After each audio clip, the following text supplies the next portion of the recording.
Olá, bom dia, tudo bem com vocês? Hoje nós estamos aqui porque nós vamos aprender como se usa direitinho um compasso e um transferidor. Então, olha, prestem atenção em tudo que eu vou explicar, porque tudo isso vai ser muito útil para as aulas que nós vamos ter a seguir, principalmente para a aula de amanhã, tá bom? Então vamos lá, sigam tudo direitinho as instruções e depois, ó, treinando aí o uso desse compasso, hein? E do transferidor também. Então, primeiro nós vamos falar sobre o uso do compasso. Isso faz parte da apostila número 2, páginas 61 a 63, tá bom? Então, o compasso, como vocês podem ver e vocês perceberam, ele é esse instrumento, tá? Existem compassos que são escolares, então são destinados apenas para o uso escolar, mas existem outros compassos que são para usos profissionais, então são compassos que são muito mais elaborados. Mas o nosso compasso é o escolar, tá? O que compõe o compasso? O compasso geralmente ele é usado para desenhar circunferências, e vocês já aprenderam o que é uma circunferência. O que é uma circunferência? É aquele desenho que está em volta do círculo, né? A borda do círculo. Um compasso, ele possui duas pontas. Uma delas é chamada de ponta seca. A ponta seca é essa pontinha que parece uma agulha e ela auxilia a fixar o compasso à superfície do papel. A outra ponta é a ponta onde nós temos o lápis grafite, né? Alguns compassos, eles são para adaptar o lápis grafite, ou então nós temos uma grafite, ou alguns outros são diferenciados, alguns possuem até como se fosse um pincelzinho e nós usamos a tinta lá. Agora, o que nós vamos ver juntos? Um vídeo ensinando um pouquinho como se utilizar o compasso. Então, vocês vão prestar atenção nesse vídeo e seguir todas as orientações dele, tá bom? Então, pessoal, hoje eu só quero mostrar o procedimento correto de segurar o compasso para construir uma circunferência. Então, eu tenho aqui um exemplo de compasso, olha, essa parte aqui que você segura é a parte superior do compasso. E aí você tem aqui a ponta seca e o grafite. Então, para construir uma circunferência, olha, você determina aqui a abertura do raio da circunferência que você vai medir, né? Você vai construir e aí o procedimento é o seguinte, você segura dessa forma, olha, a parte superior do compasso e aí fixa aqui a ponta seca do compasso. Ao fixar a ponta seca, você encosta aqui o grafite e aí é só girar, mantendo a ponta seca sempre fixa no papel.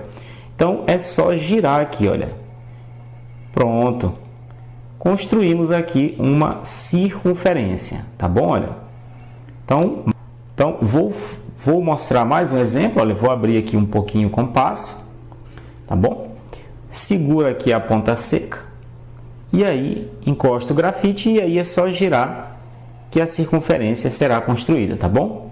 Mais um exemplo aqui, olha, fechando um pouco o compasso, segurando a ponta seca, fixando a ponta seca, encosta o grafite e aí é só girar que a nossa circunferência está construída.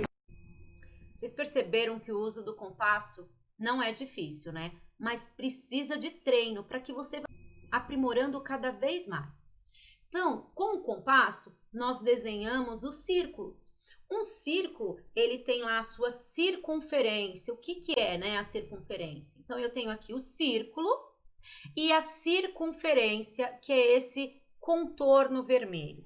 Para eu saber o raio do círculo, eu vou do centro dele, que é onde eu fixo a ponta seca do compasso, até a circunferência. Aquela é a medida do raio. Lembra? Eu até expliquei para vocês hoje na sala, né, durante a aula, um círculo com um raio de 8 centímetros, que eu fiz o desenho daquele círculo super bem feito na lousa, lembra?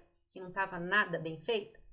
E nós temos também o diâmetro. O que é o diâmetro? O diâmetro é a medida que vai de uma a outra extremidade da circunferência, tá? O raio, ele equivale à metade do diâmetro, certo? Então, para que nós possamos ter essa medida, se eu quiser lá ter um raio um círculo, né, uma circunferência com um raio de 15 centímetros, eu vou precisar de quem? De uma régua, certo? Então, não se esqueçam que dependendo da medida que você vai fazer, dependendo não, né? Sempre para se ter a medida do diâmetro, da circunferência, nós precisamos de uma régua, certo? Então, o que vocês vão fazer aí depois? Treinar o uso desse compasso. Eu já pedi, mas vocês podem treinar aí em casa, tá bom? Podem fazer vários outros desenhos, podem tirar foto e anexar aqui no documento do nosso vídeo, que eu vou adorar ver o desenho que vocês fizeram utilizando o compasso, tá bom? Outro material que nós vamos lembrar, né, utilizar, é o transferidor. Porém, antes de trabalhar o transferidor, nós vamos lembrar alguns pontos das figuras, principalmente dos polígonos e dos poliedros. Uma figura geométrica, ela é composta, né, um polígono, um poliedro, ele é composto por vértices, arestas e faces, certo? Todo mundo lembra disso. Eu tenho aqui o mesmo exemplo que nós utilizamos lá nessa aula sobre os poliedros, sobre os geométricos. Então, o cubo, quando eu tenho lá os encontros, né, as pontinhas do cubo, tá vendo? Ó, cada uma dessas pontinhas, a união de dois palitos de churrasco, que eram os nossos exemplos, eu chamo de vértices. Então, vértices é a união de duas linhas, de duas retas, que as retas são chamadas de quê? Quem se recorda como nós chamamos cada uma dessas retas, que lá nós utilizamos como exemplo os palitos de churrasco? As arestas. Então, a união de duas arestas, né, o encontro das duas arestas é chamado de vértices. E também nós temos a face, né, as faces, que são cada um dos lados de um polígono, de um poliedro, certo? Por que nós precisamos relembrar sobre vértices, arestas e faces? Porque para se usar o transferidor, eu preciso conhecer esses termos e me apropriar, eu preciso saber com clareza o que são cada um deles. Porque quando eu vou utilizar um transferidor, eu preciso saber onde está a minha reta, onde é a vértice dessa reta, certo? Onde é uma aresta. Geralmente, o transferidor ele é apresentado em duas formas, tá? O transferidor escolar. Hoje nós aprendemos sobre lá a visão, né? 180 graus, 380 graus. Aqui eu tenho dois exemplos de transferidores escolar. Não são somente esses dois que existem diversos outros modelos. Mas eu coloquei esses dois aqui, que são os dois mais comuns, e foi o que eu percebi que a maioria de vocês tem. O primeiro modelo é esse aí, que ele é inteiro, e ele tem lá a volta completa. Então, é um transferidor que mede até 360 graus. O outro transferidor é o de 180, que é meia lua, tá? Então, se vocês observarem, os transferidores, eles têm lá no meio dele, na reta, ele tem uma marcação. Agora, no vídeo que eu vou mostrar para vocês, vocês vão conseguir entender melhor o porquê dessa marcação, para que ela é utilizada, tá bom?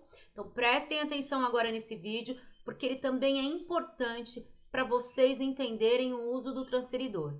A partir daí, vocês vão conseguir verificar qual é o ângulo de uma figura, certo? Então, vamos lá prestar atenção direitinho em todas as orientações e informações que o vídeo vai trazer, tá bom? Eu tenho aqui um exemplo de transferidor de 180 graus. A contagem desse transferidor, olha, você começa a contar aqui, olha, aqui é grau zero, tá? E aí vai de 10 em 10, ó, 10, 20, 30, 40, 50, 60 e nesse caso vai até 180 graus. Da mesma forma, você conta também pela parte externa desse transferidor, olha, que é 0, 10, 20, 30, 40, 50, 60 e vai até 180 graus.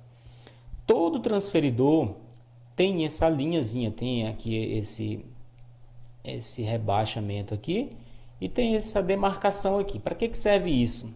Essa demarcação serve para você, é como se fosse a origem do ângulo, né? Onde você vai colocar aqui como se fosse o vértice tá bom? Então eu vou apresentar aqui um exemplo de medição de ângulo, tá? Então nós temos aqui esse ângulo destacado aqui, vamos medir para saber quantos graus tem esse ângulo. Então você pega aqui o seu transferidor, olha, essa marquinha aqui você vai colocar no vértice, tá bom? Olha, você coloca aqui no vértice do ângulo, tá? Você coloca aqui, beleza?